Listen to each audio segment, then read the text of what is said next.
unimaginable. தேவனுடைய ஞானம் என்பது நினைத்தும் பார்க்கக்கூடாத ஒன்று. If we think whether there is a God, ஒரு தேவன் இருக்கிறாரா?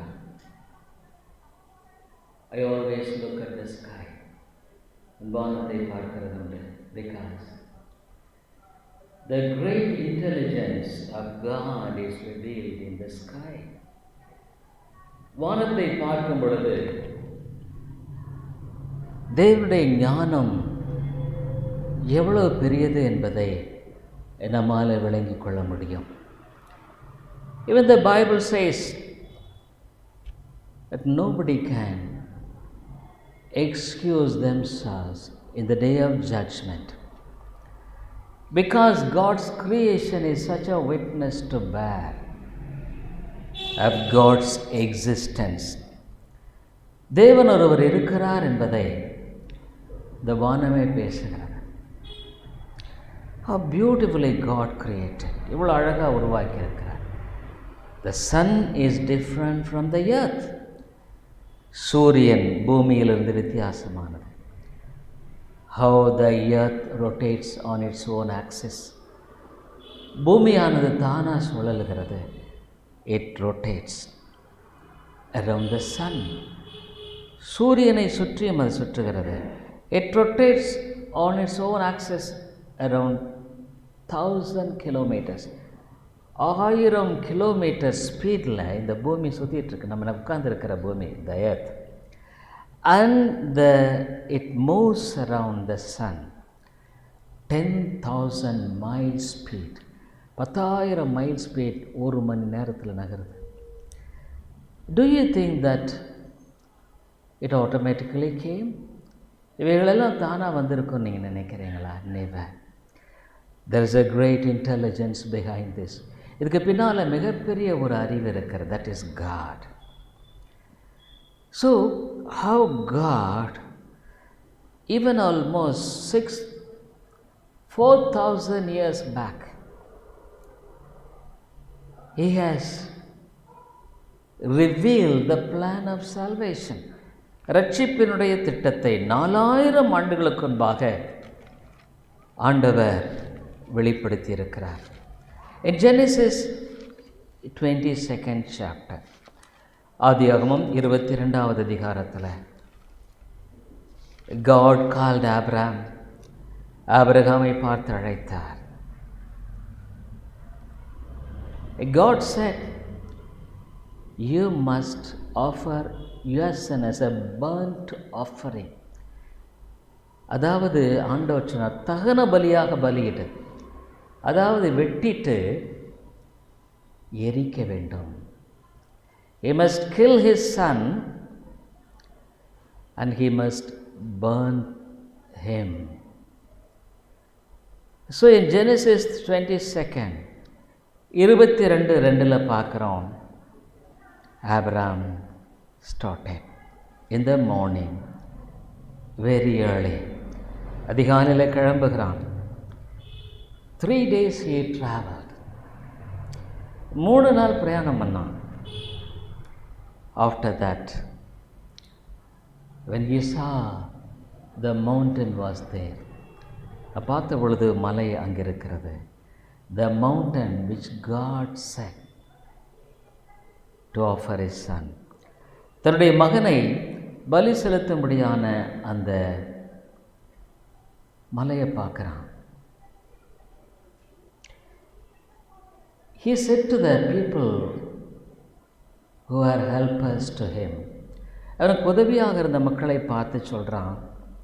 5th verse 5வது வசனத்தில், and Abraham said unto his young son, abide here, abide here with us, and I and the lad will go yonder and worship and come again to you. அப்பொழுது Abraham தன் வேலைக்காரை நோக்கி, நீங்கள் கழுதை நிறுத்தி இங்கே காத்திருங்கள், நானும் பிள்ளையாண்டானும் அவிடம் மட்டும் போய் தொழுது கொண்டு உங்களிடத்திற்கு வருவோம் என்றான். So 6th verse, and Abraham took the wood of the burnt offering and laid it upon Isaac his son. தகன பலிக்கு கட்டைகளை எடுத்து ஈசாக்கு மேலே வைக்கிறான். அவன் கையில் நெருப்பும் கத்தியும் எடுத்துக்கொள்கிறான். He took the fire in his hand, one hand the fire and the other hand knife. Isaac asked a question to his father because he knew what is meant by burnt offering. ஒரு தகன பலியாக பலியிடுகிறதுனா என்னன்றத ஈசாக்கு அறிந்திருந்தான். இப்போ அவங்க அப்பாவை பார்த்து கேட்குறான். 7th verse, and Isaac spake unto Abraham his father and said, My father. And he said, Here am I, my son. அப்பொழுது ஈசாக்கு தன் தகப்பனாக ஆபிரகாமை நோக்கி, என் தகப்பனே என்றான். அதற்கு அவன், என் மகனே, இதோ இருக்கிறேன் என்றான். And he said, Behold, the fire and the wood, but where is the lamb for a burnt offering? அவன் கேள்வி ரொம்ப இன்டெலிஜென்ட்டாக கேட்குறான், ரொம்ப புத்திசாலித்தனமாக கேட்குறான். அப்பொழுது அவன், இதோ நெருப்பும் கட்டையும் இருக்கிறது, தகன பலி காட்டுக்குட்டி எங்கே? Where is the lamb? Dear people, he didn't know that he was the lamb. அவன்தான் அந்த ஆட்டுக்குட்டிங்கிறத தெரியாமல், இட் ஷோஸ் ஹிஸ் இன்னசென்ஸ், அவனுடைய அறியாமை குறித்து. Abraham didn't talk to him that you are the lamb. நீ தான் அந்த ஆடுங்கிறத சொல்லலை. But both of them reached. ஆனால் 2 பேரும் அந்த இடத்தை அடைந்த பின்பாக 9th verse, and they came to the place which God had told him of. தேவன் அவனுக்கு சொல்லியிருந்த இடத்துக்கு வந்தார்கள். And Abraham built an altar there. ஒரு பலிபீடத்தை ஆபிரகாம் கட்டுறான். ஈசாக்கு டெஃபினட்டாக he would have helped. ஈசாக்கு நிச்சயமாக அதுக்கு உதவி இருப்பான். But no lamb was there. அந்த இடத்துல ஆடுங்கிறது இல்லை. I am amazed at Isaac. ஈசாக்கு பார்த்து நான் ரொம்ப ஆச்சரியப்பட்டேன். laid the wood in order. அந்த மரக்கட்டைகளெல்லாம் அப்படியே அடுக்கிறான். And bound Isaac his son and laid him on the altar upon the wood. ஈசாக்கை கட்டி அந்த பலிபீடத்தில் அடுக்கிய கட்டைகளின் மேல் அவனை கிடத்தினான். I could not really understand how was it possible for a father to do this. ஒரு தகப்பனாக இந்த காரியத்தை அவனால் எப்படி செய்ய முடிந்ததுன்னு என்னால் விளைக்க. பட் above all, எல்லாத்துக்கும் மேலாக, how could Isaac accept this to be offered as an offering, as a burnt offering? ஒரு தகன பலியாய் பலியிடும்படியாக ஈசாக்கு எப்படி அதை ஒத்துக்கொண்டான்? I could not really understand. இதனால் விளங்கிக் கொள்ள முடியவில்லை. Dear people, it portrays the Son of God. Isaac here portrays the Son of God. Isaac தெய்வகுமாரனை பிரதிபலிக்கிறான். He was a shadow of the coming Savior. வரப்போகிற இரட்சகருக்கு அவன் நிழலாட்டமாக இருக்கிறான்.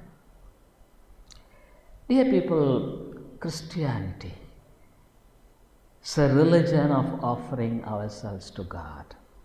கிறிஸ்தவம் என்பது நம்மை ஜீவ பலியாக ஒப்பு கொடுக்கிற ஒரு காரியம். No half-baked religion. அரைகுறையானது இல்லை. Bible never talks of such a half-baked religion or commitment. வேதமானது ஒரு அரைகுறையான பக்தி, அவிதமான ஒப்பு கொடுத்தலை வேதம் சொல்லவில்லை. The Bible does not say it can't be accepted. வேதம் சொல்லலைன்னா அந்த பலி ஏற்றுக்கொள்ளப்படாது. Our off religion will never be accepted by God.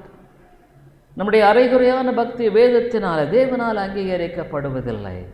It could never be. அது ஒரு காலம் முடியாது.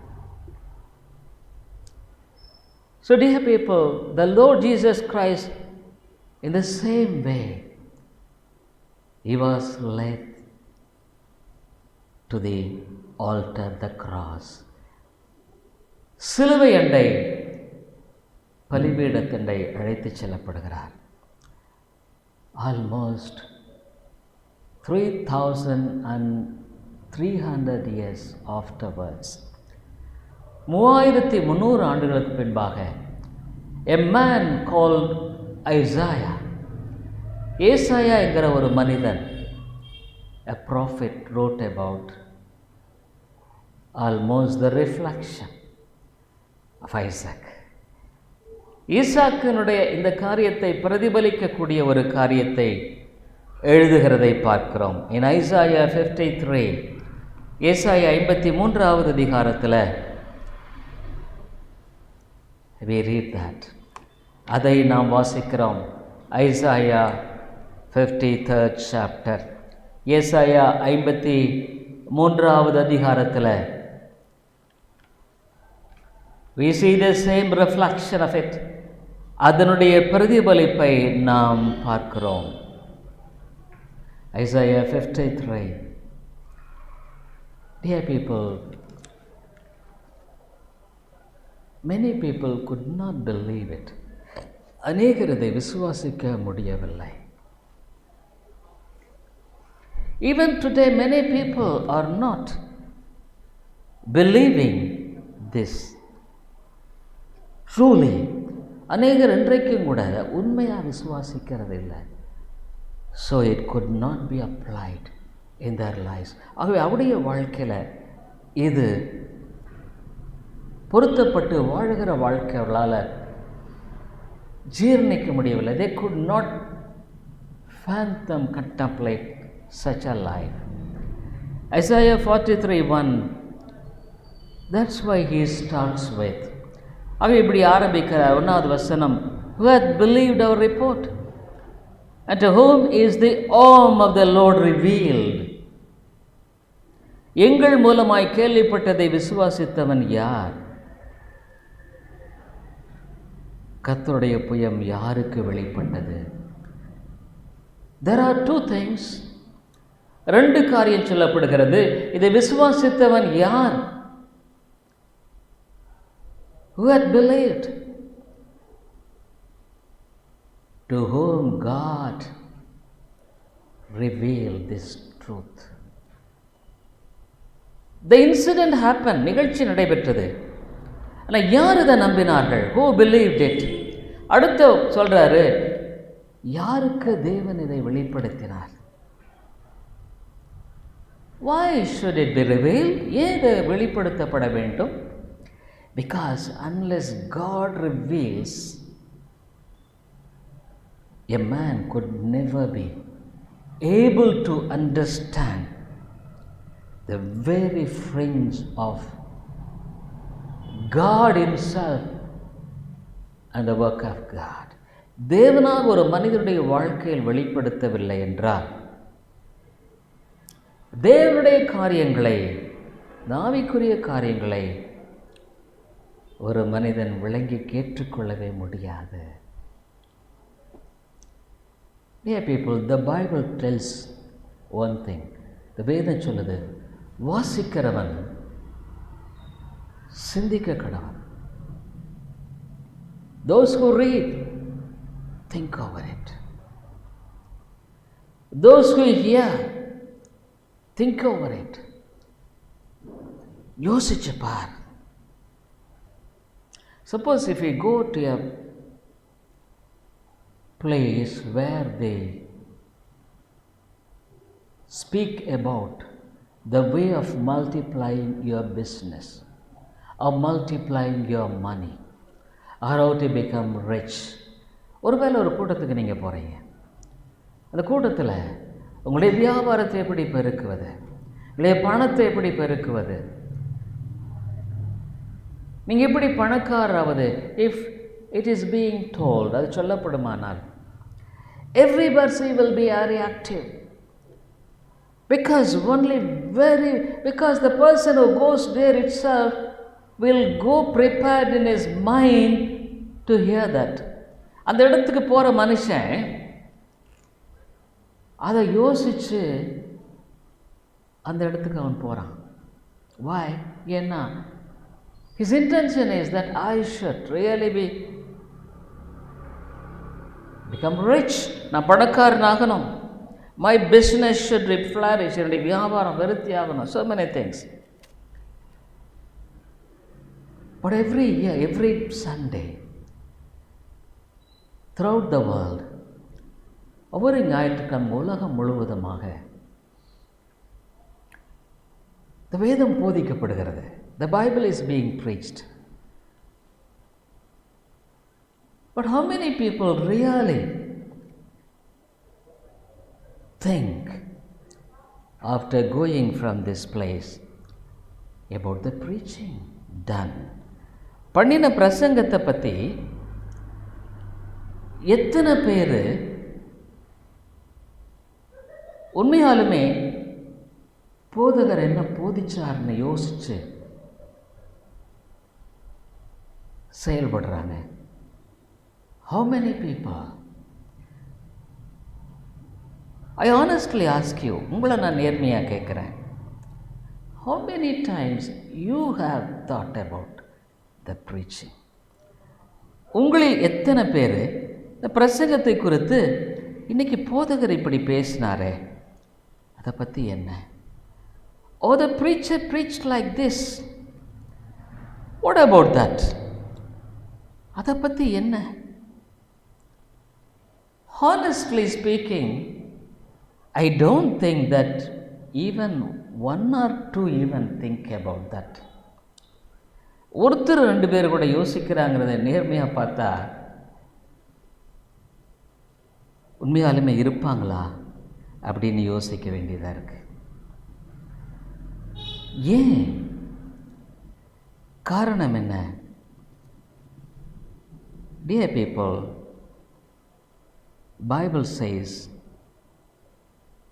the devil has blinded our eyes.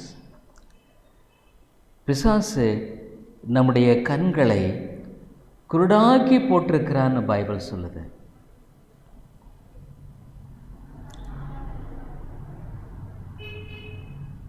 எந்த கண்கள்? What eyes? Spiritual eyes. You see, 2 Corinthians 4:4, 2 கொரிந்தியர் 4வது அதிகாரம் 4வது வசனம் பாருங்களேன்.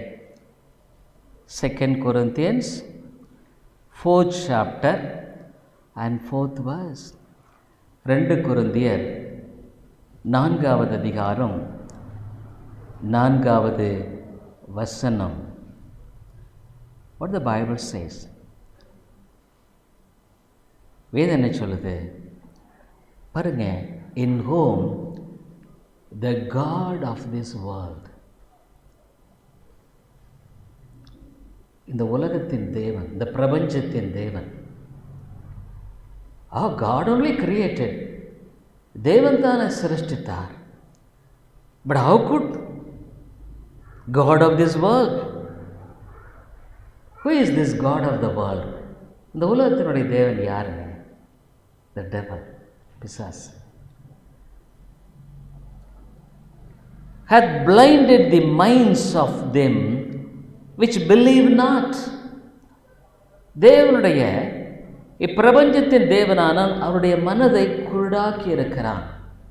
We read in the morning, இந்த காலையில் நம்ம வாசித்தோம்.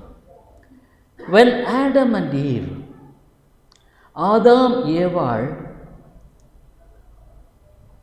heard the voice of the devil, பிசாசுடைய சத்தத்தை கேட்ட பொழுது, they obeyed him, அவனுக்கு கீழ்ப்படிந்தார்கள். He became their master, அவன் அவருடைய எஜமானனா போயிட்டான். So now, for everyone who is not truly a child of God, தேவனுடைய பிள்ளை அல்லாத ஒவ்வொருவருக்கும் the devil is the master. பிசாசு தான் அவர்களுடைய எஜமான். Probably you may be wondering, நீங்கள் ஆச்சரியப்படலாம், அவன் என்ன சொல்கிறான் பாருங்கள், எதுக்காக அவன் குருடாக்கி இருக்கிறான் பாருங்கள். நீங்கள் அதை சரியாக கவனிக்கணும். You must think. என்னன்னா 4வது வசனத்தில் கிறிஸ்துவின் மகிமையான சுவிசேஷத்தின் ஒளி பாருங்க, the light of the glorious gospel of Christ. இந்த சுவிசேஷம் ஒரு மகிமையானதுங்க. This gospel is a glorious gospel. And a person who has committed his life is a person who lives in such a way that he is enlightened by the light of the glorious gospel. இந்த சுவிசேஷத்தினுடைய மகிமையான ஒளியானது அவனுடைய வாழ்க்கையில் அவனை பிரகாசிக்க செய்கிறது. இப்போ நீங்கள் கேட்கலாம், அப்போ நான் இன்னுமா நிறைய சமயங்களில் என் வாழ்க்கையில் சரியாக இல்லையே? Probably you may ask, I am not right in many things. When I come to church, I hear God's word. சர்ச்சுக்கு வரும்போது தேவனுடைய வார்த்தையை கேட்குறேன். அஃப்கோர்ஸ் இன் மை லைஃப், ஆனால் என்னுடைய வாழ்க்கையில் I am not truly living for God. தேவனுக்காக நான் வாழலை. மெனி டைம்ஸ், அநேக சமயங்களில் I live not as a child of God. ஒரு தேவனுடைய பிள்ளை அல்லாதவனை போல நான் வாழ்ந்துறேனே. Why? ஏன்? Dear people, still the light of the gospel has not such a grip in your life. உன் வாழ்க்கையில் இந்த சுவிசேஷத்தின் ஒளியானது இன்னுமாக உன்னை அதிகமாக பாதிக்கலைங்க. I honestly say, still the devil has got a hold on your life. உன் வாழ்க்கையில் இன்னும் பிசாசுக்கு பிடி இருக்குது. Many times you hear the voice of the devil, the advice of the devil, and you obey. அநேக சமயங்களில் பிசாசுனுடைய அந்த சத்தத்தை கேட்கறதுக்கு நீ கீழ்ப்படுகிற. மகிமையான சுவிசேஷத்தின் ஒளியானது உனக்கு பிரகாசமாக இல்லை. It is not really making you to be jealous, to live for God. தேவனுக்காக நான் வாழணுன்ற ஒரு வைராக்கியம் வாழ்க்கையில் இன்னும் வராததுக்கு காரணம் என்னன்னா, why? I honestly say, நான் நேர்மையாக சொல்கிறேன், God has not saved you, dear friend. அருமையான நண்பனே, தேவன் உன்னை இன்னும் ரட்சிக்கலை. It is true, there are so many good spiritual things in you. நல்ல ஆவிக்குரிய காரியங்கள் நிறைய உள்ள இருக்குது, அது உண்மைதான். But still you are not truly saved. நீ உண்மையாலுமே இன்னும் ரட்சிக்கப்படலை. That is why the light of the gospel has no hold on your life. உன் வாழ்க்கையில் அவிதமான ஒரு பிடிமானத்தை உனக்கு கொடுக்கலை. But dear people, when I see my life, என்னுடைய வாழ்க்கையை நான் திரும்பி பார்க்கும் பொழுது, God led me, தேவன் எப்படி என்னை வழி நடத்தினார், and how God delivered me from the bondage of sin, பாவத்தின் அடிமைத்திலிருந்து என்னை எப்படி விடுதலையாக்கி இருக்கிறார்.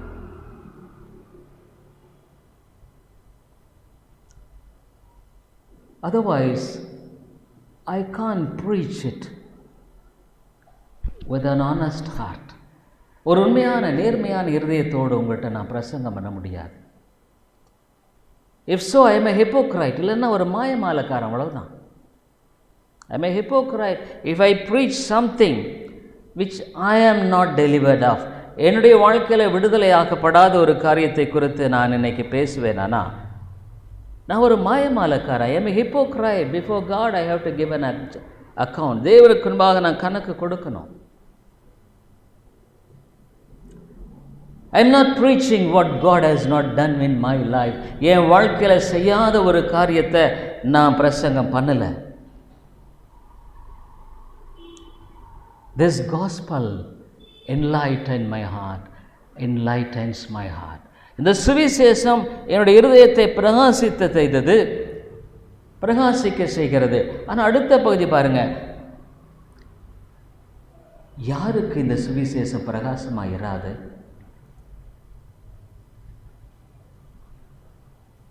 இப்பிரபஞ்சத்தின் அதிபதியான குருட்டாக்கிட்டானே. The devil is blinded. Dear people, either you will be a blinded person or you will be enlightened person. No in between. ஒன்னா நீ குருடாக்கப்பட்ட நிலையில் வாழ்ந்து கொண்டிருக்கிறாய், இல்லைன்னா நீ பிரகாசப்பேற்ற மனிதனாக வாழ்ந்து கொண்டிருக்கிறாய்.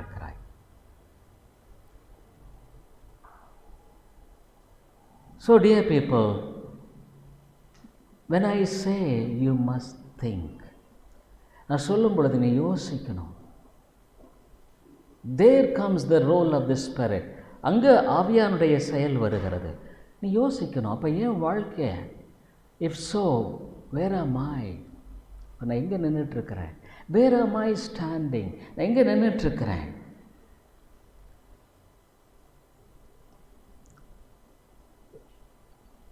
Does the Spirit of God has delivered me and I am being a witness in my own home?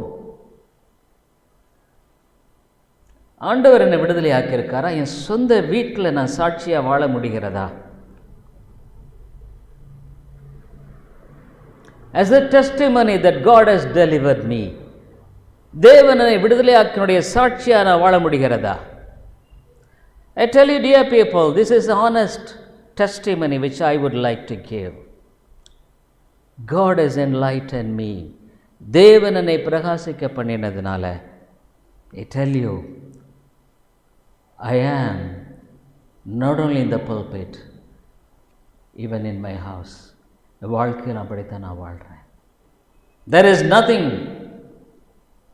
secret between me and God. தேவனுக்கு எனக்கு இடையில் ரகசியங்கிறது ஒன்றும் இல்லை. Dear people, God is completely surrendered. தேவன் தன்னை முற்றிலுமாக ஒப்பு கொடுத்த ஒரு The Bible commends such a life. அவ்விதமான ஒரு வாழ்க்கையை தான் வேதமானது போதிக்கிறது. Like Isaac, ஈசாக்கை போல, how God yielded himself. ஆண்டவர் எப்படி தன்னைத்தானே அவர் ஒப்பு கொடுத்தார். Oh, how Isaiah could write about this. ஏசாயா எவ்வளவு எத்தனையோ வருடங்கள் கழித்து எழுதப்பட்ட இந்த காரியத்தை அவர் எழுதுகிறார். Isaiah 53, ஏசாயா 53வது அதிகாரத்தில் அவ்விதமாக வாசிக்கிறோம். Isaiah 53. The Bible says, வேதாகமானது சொல்லுகிறதை நாம் வாசிக்கிறோம். ஏசாயா 53வது அதிகாரத்தில் வேதம் சொல்லுகிறது, 7th verse, 7வது வசனம்.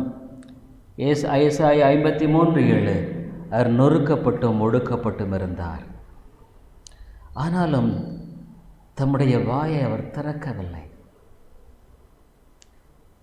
I hope Isaac didn't open his mouth even. ஈசாக்கு தன்னுடைய வாயை கூட திறந்தான் நம்ம பார்க்க முடியல. Dear people,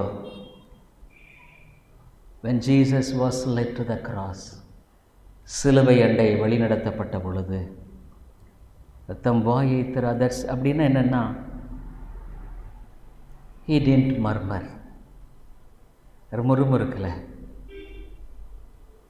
He didn't felt that he was the person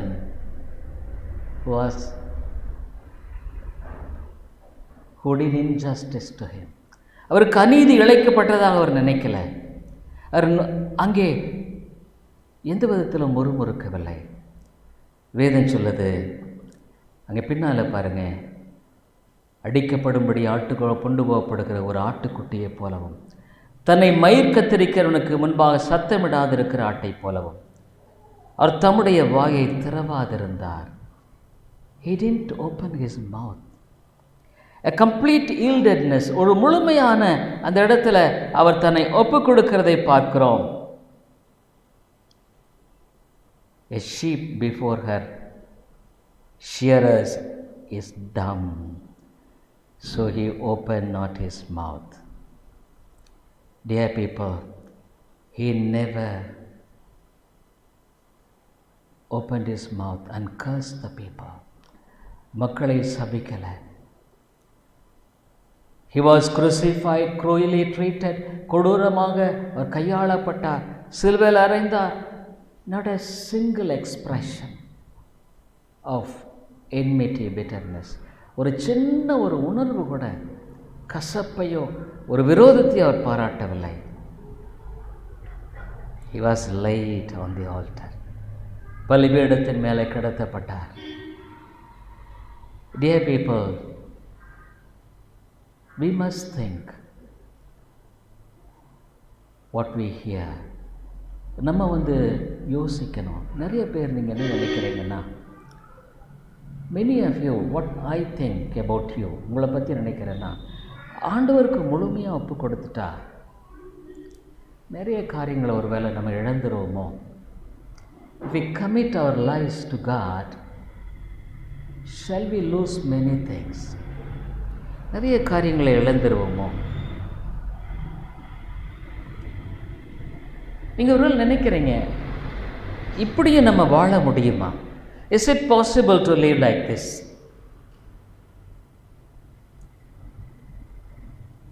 ஒருவேளை என்னுடைய வாழ்க்கையில் என்னுடைய சாட்சியற்ற பேச்சு, செயல், சிந்தை, நடத்தை இதெல்லாம் விட்டுட்டு நான் வாழ முடியுமா? Can I live living my way of speaking, way of behaving, way of doing things? இதெல்லாம் முடியுமா? Is it possible? ஏன்னா சாத்தான் சொல்கிறான், இதெல்லாம் முடியாது, உன்னால் முடியாது, you can't. அல்லது என்ன பண்ணுறான்னா, நீ சத்தியத்தை கேட்டால் கூட அதை கொஞ்சமாவது யோசித்து அட்லீஸ்ட் ஒரு 10% கூட அவன் யோசிக்க விடுறதில்லை. He doesn't allow even to think 10%. Why I am like this? ஏன் நான் இப்படி இருக்கிறேன்? You think that following God is something which is not fit for your life fully. ஆண்டவரை முழுமையாக பின்பற்றுறதுங்கிறது உன் வாழ்க்கைக்கு பொருந்தாத ஒன்று நீ நினைக்கிற. I honestly express your heart. உன் இருதயத்தை நான் நேர்மையாக வெளிப்படுத்த தான் விரும்புகிறேன். இந்த பிளேஸ் வேர் ஐ ஒர்க், நான் வேலை செய்கிற இடத்துல so many people hate me. நிறைய பேர் வெறுக்கிறாங்க. ஈவன் இன் மை ஹோம், என்னுடைய வீட்டிலும் கூட my wife is not really understanding. என்னுடைய மனைவி சரியாக விளங்கி கொள்றதில்லை. My husband is not understanding. My children are not understanding. My relatives are not understanding. என்னுடைய குடும்பத்தில் இருக்கிற நபர்கள் விளங்கிக் கொள்வதில்லை. Probably if I follow Christ, shall I lose money? ஒருவேளை நான் கிறிஸ்துவை பின்பற்றுவேனா பணம் நிறைய இழந்து போயிடுவேனா? I honestly say, with all your money, எல்லா பணம் இருந்தால் கூட ஆண்டவர் சொல்கிறாரு, God says, வேதனையும் அதை கூட்டி தான் அவனுக்கு கொடுக்குறார். வேதனையை கூட்டுறார். நிறைய சமயங்களில் பணம் இல்லாதவங்க கூட சந்தோஷமாக இருக்கான், பணம் இருக்கிறவனுக்கு தான் பிரச்சனை. When he has money, Because what shall I do? நான் என்ன செய்கிறது? Yesterday I had a patient. நேற்று ஒரு பேஷண்ட் நைட் வந்தார்.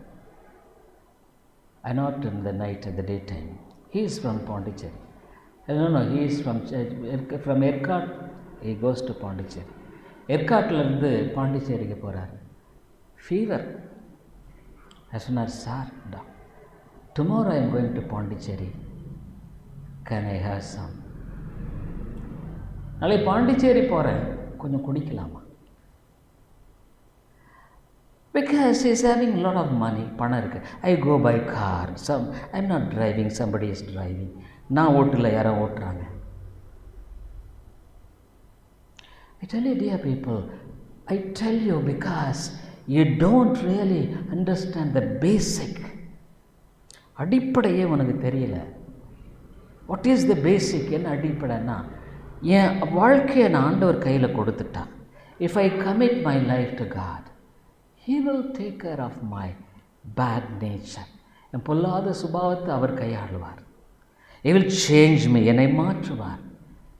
He will make a blessing to my family. என் குடும்பத்தில் என்னை ஆசீர்வாதமாக மாற்றுவார்.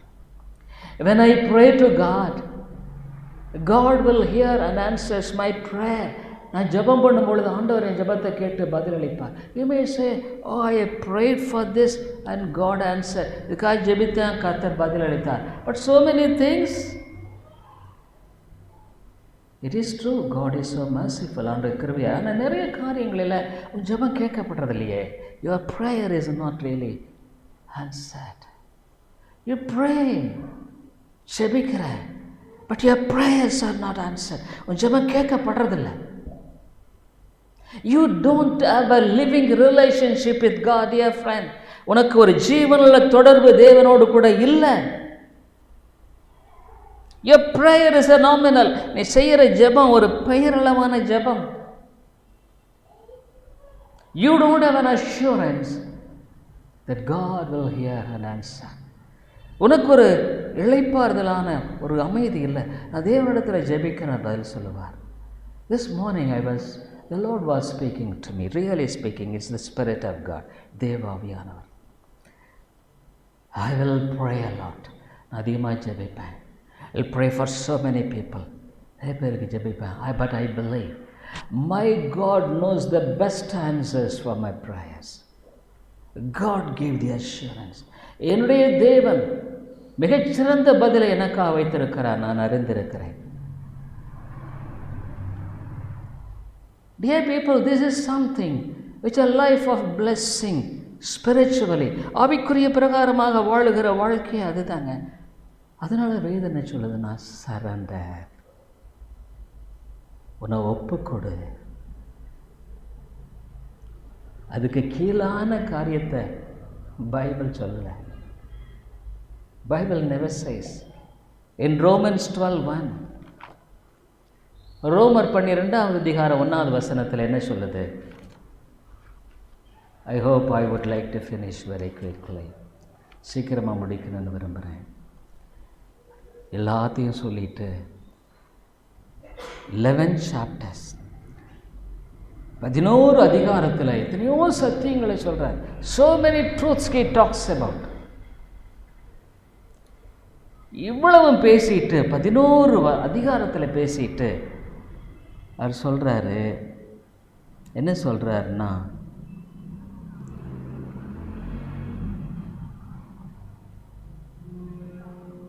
அப்படி இருக்க சகோதரரே, அப்படின்னா என்னென்னா, இப்படியெல்லாம் இருக்குதுங்க, வேதம் சொல்லுதுங்க, இப்படியெல்லாம் பைபிள் சொல்லுதுங்க. அப்படி இருக்க அப்படின்னா என்னென்னா, இப்படியெல்லாம் இருக்குதுங்க 11 அதிகாரத்தின்னு சொல்லிட்டு, நீங்கள் செய்யத்தக்க the best thing in this new year, நீ செய்யக்கூடிய இந்த புது வருஷத்தில் நீ செய்யக்கூடிய மிகச்சிறந்த காரியம் என்னென்னா, இதுவே நீங்கள் செய்யத்தக்க புத்தியுள்ள ஆராதனை. A wise spiritual man, the best thing. I never regret it. Never regret. Of my commitment. ஆண்டவருக்கு என்னை அர்ப்பணித்ததை ஒரு நாளும் நான் வருத்தப்பட்டதே கிடையாது. ஆனால் நிறைய நினச்சிருக்கிறேன், ஆண்டவரே எவ்வளவு பயங்கர நிலையிலிருந்து என்னை காப்பாற்றிருக்கிறேன். Save me so much. நீ சொல்லலாம், ஆண்டவர் எத்தனையோ காரியங்கள் என்னை ஆசீர்வதித்திருக்கிறார். You may say God has blessed me so many things. Well and good, நல்லது தான். ஆனால் நீ ஆண்டவருக்கு ஒன்று ஒப்பு கொடுக்க மாட்டேங்கிறியே. You are not committing to God. அதனால் நீ உன் வாழ்க்கையில் தேவனுடைய கரத்தை உன்னால் பார்க்க முடியலையே. You could not see the hand of God. பிசாசு சொல்கிறான், இது போதும், this is enough. ஆண்டவன் எவ்வளோ ஆசீர்வதிச்சிருக்கிறார். God has blessed you so much. அப்படி இதனால் நீ பரலோகம் போக முடியுமா? Can you go to heaven? No. Heaven is not a cheaper place that you can live as you want here and jump into that. பரலோகம் மலிவான இடம் இல்லை. நீ விரும்புகிற இடம் வாழ்த்துட்டு திடீர்னு ஒரு நாள் குதிச்சிட மாட்டேன். Heaven is here. பரலோகம் இங்கே ஆரம்பிக்குது. Here. Are you living in heaven or hell? நீ பரலோகத்தில் வாழ்கிறியா, நரகத்தில் வாழ்கிறியா? The starting point of it is here. இங்கே தாங்க, இங்கே தான். இன்றைக்கி நீ உண்மையாக சொல்கிறேன், உன் வாழ்க்கையில் சமாதானம் இருக்குது. Do you have a peace? Do you have a joy of the Lord? கர்த்தருடைய சந்தோஷம் இருக்கா? Do you have a hope to live in this life? வாழ்க்கையில் வாழ்வதற்குரிய நம்பிக்கை உனக்கு இருக்கா? That is heaven. I tell you, dear people, whatever the thing that is happening to you, உங்களுக்கு எது நடந்தாலும் சரி, God is in control. தேவன் ஆளுகை செய்கிறார். ஆகவே அவர் சொல்கிறாரு, தேவனுடைய இரக்கங்களை முன்னிட்டு உங்களை வேண்டிக் கொள்கிறேன். By the mercies of God. I tell you, dear people, this evening, சிந்தித்து பார், think. ஆண்டவருடைய இரக்கத்தை முன்னிட்டு உன்னை நான் கேட்குறேன்,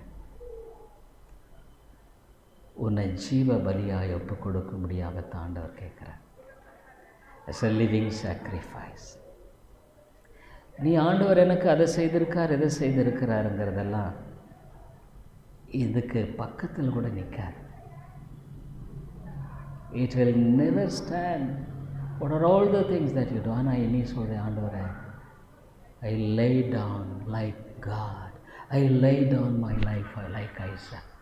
ஈசாக்கை போல நான் பலிபீடத்தில் கிடக்கிற ஆண்டவரே, உம்முடைய சித்தமாக கடவுது.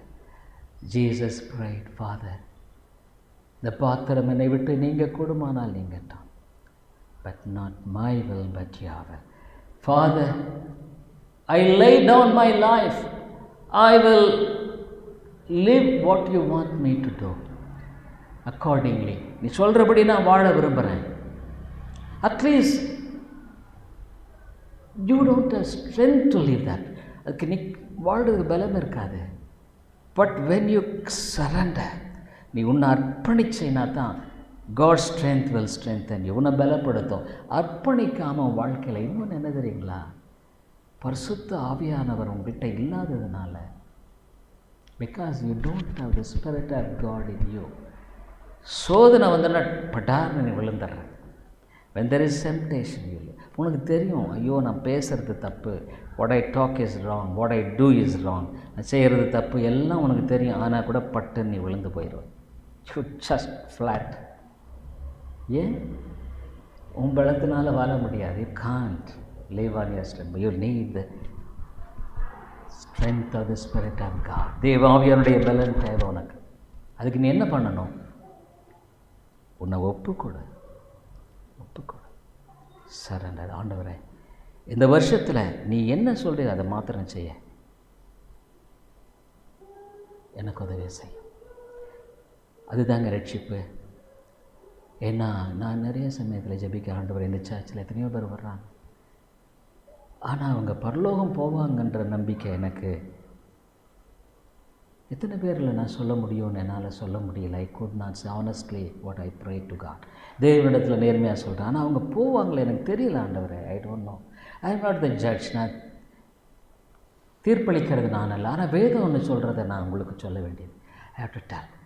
ஆகவே இந்த வருஷம் வாழ்க்கையில் ஒரு பரலோகத்தின் வருஷமாக இருக்கணும்னா, if 22 is an year of heaven, heavenliness, பரலோக வாழ்க்கையாக நீ இருக்கணும்னா நீ சரண்டர் ஆகாமல் நிச்சயமாக இருக்காது. It will never be. It's in your hands. உன்னுடைய கரத்தில் இருக்குது. Heaven and hell is there in your hands. உன்னுடைய கரத்தில் இருக்குது. நீ எதை தெரிந்து கொள்ள போகிறாய்? Which do you want? நீ நினைக்கிற ஆண்டவருக்கு ஒப்பு கொடுத்து அவர்கள் அதெல்லாம் போயிடும் இதெல்லாம் போயிடும். It's a foolishness. It's that lies of that. இது மதியணும். நீ உன்னை சரண்டர் பண்ணலன்னா, அன்லெஸ் யூ சரண்டர், ப்ராபப்ளி உன் வாழ்க்கையில் இன்னும் ஏதாகலும் சரண்டர் ஆகாமல் பகுதிகள் இருக்கா? Other areas where you have not surrender. ஒருவேளை நான் இந்த பகுதியில் எனக்கு நல்லா இருக்குது, ஐ எம் குட், ஆனால் இந்த பகுதியில் நான் டப்புன்னு விழுந்து போகிறேன், I am falling. Is there any place where you are not able to live as a testimony? உன் வாழ்க்கையில் சாட்சியாய் வாழக்கூடாத ஏதாவது ஒரு பகுதி இருக்குதா? இதை சரண்டர் பண்ண உங்கள்கிட்ட ஆண்டவர்கிட்ட சொல்ல, ஆண்டவரே இந்த பகுதியில் என்னால் வேர்க்கவில்லை, முடியல, I could not over come it. You surrender. நீ ஒப்புக்கொடு. ஆண்டவரே இந்த பகுதியிலெல்லாம் நீ யோசனை பண்ணிப்பார், இந்த பகுதியிலலாம் என் வாழ்க்கை சரியில்லை. அதனாலே இந்துக்கள் கூட ரொம்ப நல்லா இருக்காங்க.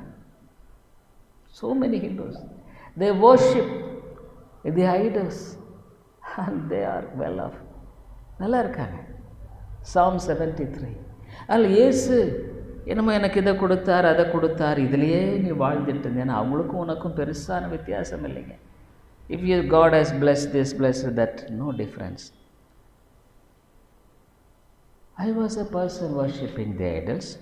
வெக்கரைத்து தொழுக்கொண்ட, but God open my eyes. ஆகவே இந்த ஆண்டில் ஒன்று நீ சரண்டர் ஆகாமல், unless you surrender, your life will never be a life of heaven. பரலோகத்தின் வாழ்க்கையாக இருக்காது. எந்த பகுதியில் நீ சரியில்லைன்னா ஒருவே யோசனை பண்ணிப்பார், இந்த பகுதியில் நான் மறுபடியும் விழுந்துடுறேன், இந்த ஏரியாவில் திடீர்னு கோபம் வருது, all of a sudden I get angry, I behave as a non-Christian. ஒரு கிறிஸ்தவன் அல்லாதவனை போல நடக்கிறேன், பேசுகிறேன், சிந்திக்கிறேன். ஆவியானவர் நிச்சயமாக அவனிடத்தில் பேசுவார்.